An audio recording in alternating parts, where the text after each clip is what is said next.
Hello everyone. Previous lectures में हम देखे थे कि कैसे कैसे हम बीम्स का एनालिसिस कर रहे हैं और उसमें क्या क्या पॉइंट्स आ रहा है, वो चीज भी हम देखे थे।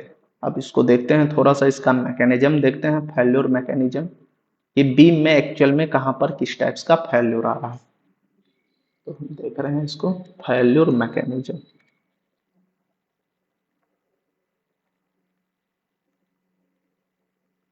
फेल्योर मैकेनिज्म कि बीम में एक्चुअल हो क्या रहा था।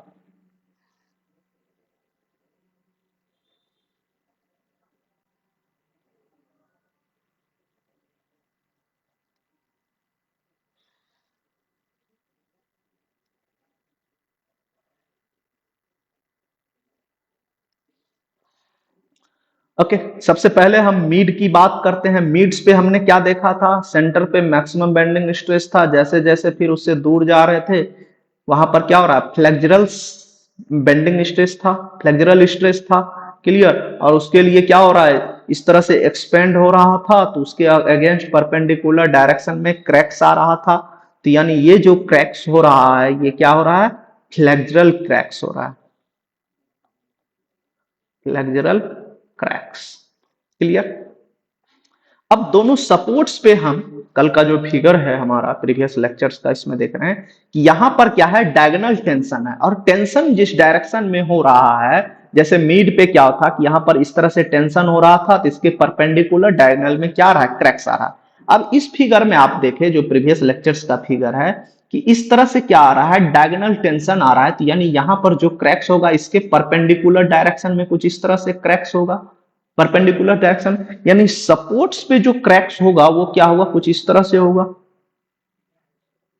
क्लियर? सपोर्ट्स पे क्या होगा? इस तरह से शियर के कारण क्रैक्स आ रहा है, डायगोनल टेंशन के कारण। उसी तरह इस सपोर्ट पे भी देखिए, जो प्रीवियस लेक्चर्स का फिगर है, यहां पर क्या है?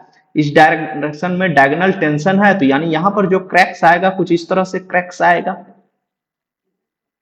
क्लियर? यानी इस सपोर्ट्स पे क्या हो रहा है? कुछ इस तरह से क्रैक्स आएगा। क्लियर?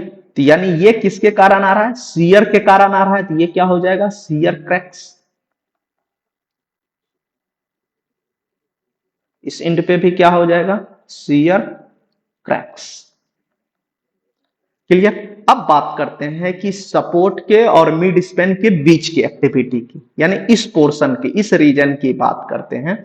यहां पर क्या था? हमने देखा था कि बेंडिंग भी कुछ था, फ्लेक्सुरल स्ट्रेस भी कुछ था, और साथ ही साथ शियर स्ट्रेस भी कुछ था। तो यानी फ्लेक्सुरल स्ट्रेस के कारण जो क्रैक होगा वो क्या होगा? पहले परपेंडिकुलर आएगा, और शियर के कारण क्या होगा? फिर कुछ इस तरह से इंक्लाइंड होगा। तो यानी यहां पर क्या होगा? पहले परपेंडिकुलर होगा और फिर इंक्लाइंड होगा। क्लियर? तो यानी इस रीजन में क्या है? दोनों है। तो यहां पर क्या हो जाएगा? फ्लेक्सुरल शियर क्रैक्स, क्योंकि इस रीजन में क्या था? दोनों एक्टिविटी हो रहा था। उसी तरह यहां पर भी क्या हो जाएगा? इस रीजन में पहले परपेंडिकुलर जाएगा और फिर इंक्लाइंड होगा। क्लियर? तो यानी इसको क्या बोलेंगे? Flexural shear cracks. यानी यहां पर बेंडिंग भी था और शियर भी था। क्लियर? ये हमारा बीम का क्या है? एक्चुअल एक्टिविटी है। क्लियर? तो अब देखते हैं थोड़ा सा इसी में, और कि जो हमारा फेल्यूर था, सबसे पहला फेल्यूर हमारा क्या है? Diagonal tension failure. Diagonal tension failure,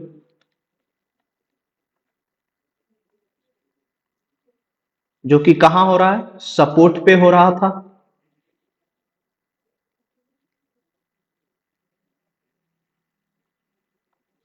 support पे हो रहा था, और इसी पॉइंट पे क्या था? बेंडिंग मोमेंट क्या था? लेस था। यानी बेंडिंग मोमेंट क्या था? जीरो था सपोर्ट पे, यानी less bending moment.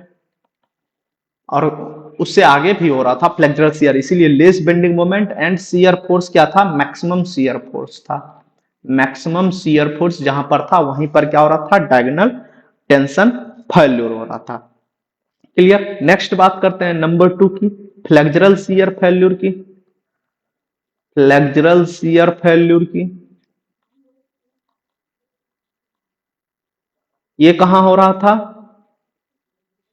Flexural shear failure, यानी दोनों रीजन में जहां पर क्या है, बेंडिंग मोमेंट भी कुछ है और साथ ही साथ शियर भी है, यानी क्या कहते हैं वहां पर, where bending moment and shear force both present, कुछ भी अमाउंट में हो, आइदर मीडियम हो, बट जीरो नहीं होना चाहिए ना ही मैक्सिमम होना चाहिए, तो बोथ क्या होना चाहिए था, प्रेजेंट होना चाहिए था।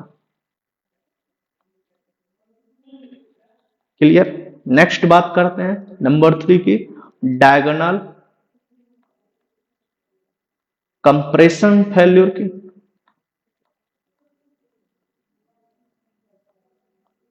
ये भी कहां हो रहा था, सपोर्ट पे ही हो रहा है। क्लियर?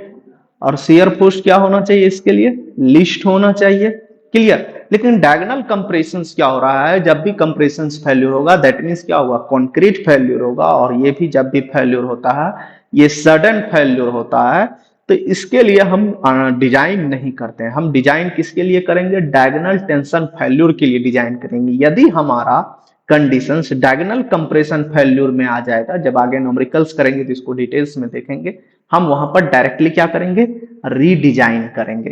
क्लियर? ये चीज तो हम देख चुके हैं।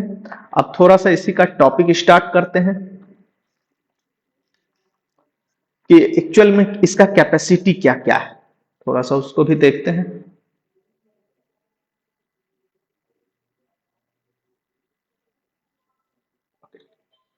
तो नेक्स्ट टॉपिक है शियर रेजिस्टिंग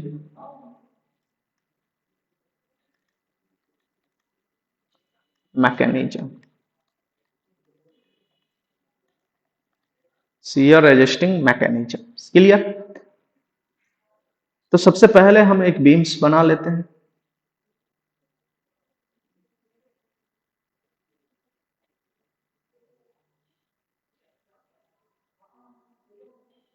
क्लियर? तो सबसे पहले यहां पर सपोर्ट पे फोर्स लग रहा है, that is v u. Clear? Support पे फोर्स क्या आ गया, डेट इज वी यू आ गया, और इस बीम में क्या है, मैन बार है, ऑलरेडी डिजाइन किया हुआ है मैन बार। क्लियर?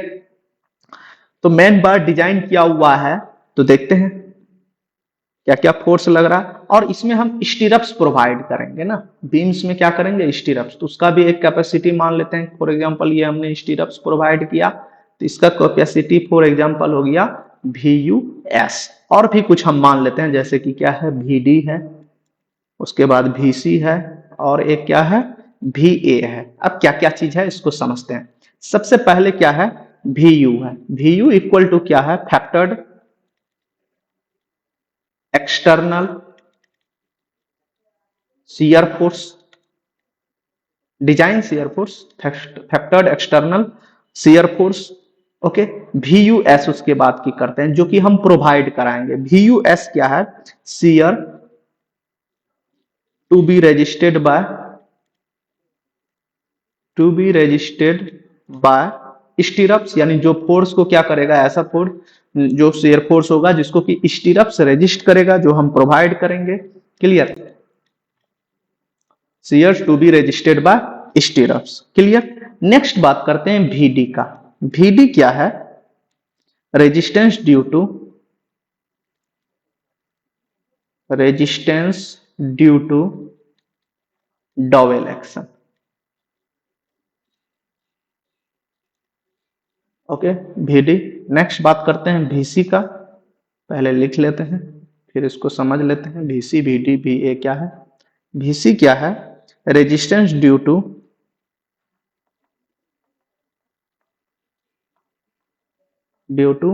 कंक्रीट बॉन्डिंग या कंक्रीट। क्लियर? एंड VA क्या है, रेजिस्टेंस ड्यू टू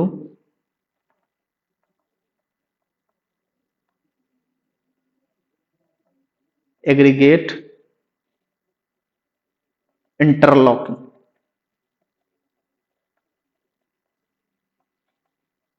क्लियर? अब VD क्या है, ये हमारा जो मेन बार है, और इस पे क्या होगा, इस तरह से शियर फोर्स एक्ट होगा। क्लियर? इस पे जो फोर्स एक्ट होगा, इस पे जो, और ये बार क्या है, इस तरह का भी कुछ फोर्स को क्या हो रहा है, ये बियर कर रहा है, इसी को हम लोग बोलते हैं डॉवेल एक्शन। इसी को क्या बोलते हैं, डॉवेल एक्शन, यानी मेन बार क्या है उसमें पहले से है। क्लियर। तो मेन बार जो पहले से है यानी उस बीम का कुछ ना कुछ कैपेसिटी है कि वो शियर फोर्स को रेजिस्ट कर पाएगा, क्योंकि ये बार जो है यदि मेन बार पे इस तरह का आप लोडिंग अप्लाई करते हैं तो ये सडनली क्या होगा, मेन बार कभी भी ब्रेक नहीं होगा, यानी कुछ ना कुछ फोर्स को रेजिस्ट करेगा। तो यही क्या है, VD जो है resistance due to dowel action, की मेन बार पे इस तरह से आप वर्टिकल लोड्स यदि देते हैं तो कुछ ना कुछ फोर्स को, शियर फोर्स को वो रेजिस्ट करेगा। क्लियर। नेक्स्ट बात करते हैं VC, resistance due to concrete, यानी ये जो कॉन्क्रीट है हमारा है, कॉन्क्रीट का भी शियर फोर्स कुछ ना कुछ होता है। यदि ये कॉन्क्रीटिंग है तो इसका भी शियर फोर्स कुछ ना कुछ होता है। क्लियर। जो चीज आगे हम डिटेल्स में देखेंगे कि कॉन्क्रीट कितना शियर फोर्स होता है, जैसे कि शियर स्ट्रेंथ ऑफ कॉन्क्रीट यदि हम बात करें मैक्सिमम की, टॉसी का आगे हम पढ़ेंगे, वो क्या होता है 0.625 अंडर रूट FC के, यानी कॉन्क्रीट का भी कुछ ना कुछ शियर स्ट्रेस होता है, ये एक वैल्यू होता है, इसको हम आगे डिटेल्स में देखेंगे। क्लियर। तो यानी कंक्रीट यही क्या है, resistance due to concrete bonding. Clear. VA क्या है, इसमें कंक्रीट में जब हम कंक्रीटिंग किए होंगे तो इसमें हम एग्रीगेट यूज किया होंगे, दैट इज कोर्स एग्रीगेट। क्या होगा जब इस पे लोड लगेगा, इस बीम पे जब लोड लगेगा तो क्या होगा, वो क्या होगा, उसमें स्ट्रेस डेवलप होगा, उससे क्या होगा, एग्रीगेट जो है, जैसे कि हम ये बीम की बात करें, इसमें जब कंक्रीटिंग किए होंगे तो ये सब एग्रीगेट क्या है, एक दूसरे के नियर आएगा, तो ये क्या होगा, एक दूसरे से लॉक हो जाएगा, और जब लॉक हो जाएगा तो ये भी एग्रीगेट क्या होता है कि कुछ ना कुछ फोर्स को रेजिस्ट करता है। तो वही VA क्या है, resistance due to aggregate interlocking. Clear. इसको थोड़ा सा और देखते हैं, ये जो फोर्स है क्या क्या है।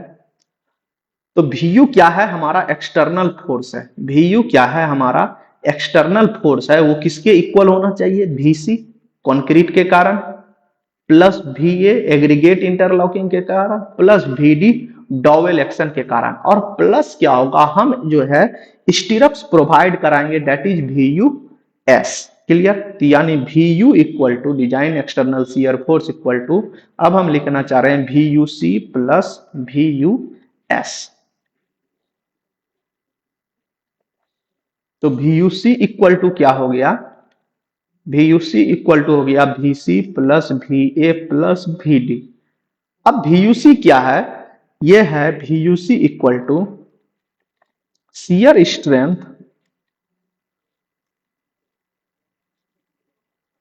ऑफ कंक्रीट, यानी ये क्या है, ऑलरेडी कंक्रीट में अवेलेबल है। जब आपने बीम बनाया तो वहां पर क्या है, एग्रीगेट ऑलरेडी अवेलेबल है, मेन बार ऑलरेडी अवेलेबल है, कंक्रीटिंग वर्क ऑलरेडी कंप्लीटेड है, यानी ये जो VUC जो शियर कैपेसिटी है वो ऑलरेडी कंक्रीट में अवेलेबल है। दैट अमाउंट ऑफ फोर्स जो है शियर फोर्स, वो ऑलरेडी क्या करेगा, वियर करेगा।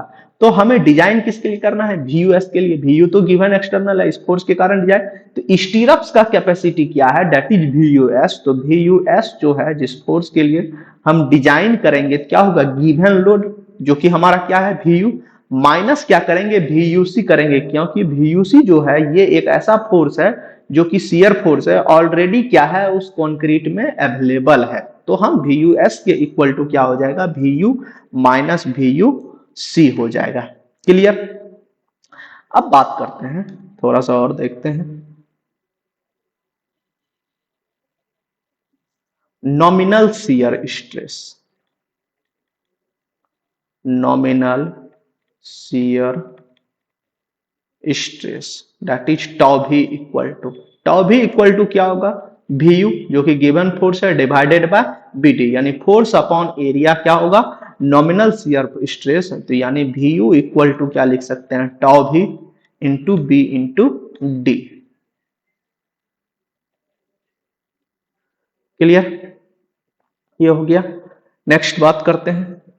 ओके, आज यहीं तक रहने देते हैं। ओके, नेक्स्ट लेक्चर्स में इसको देखेंगे, और कि टॉसी कैसे निकालते हैं, VUC कैसे निकालते हैं, और फिर हम स्टीरप्स को भी देखेंगे, और नेक्स्ट लेक्चर में इसका डिजाइन स्टेप्स भी देखेंगे। Okay, thank you.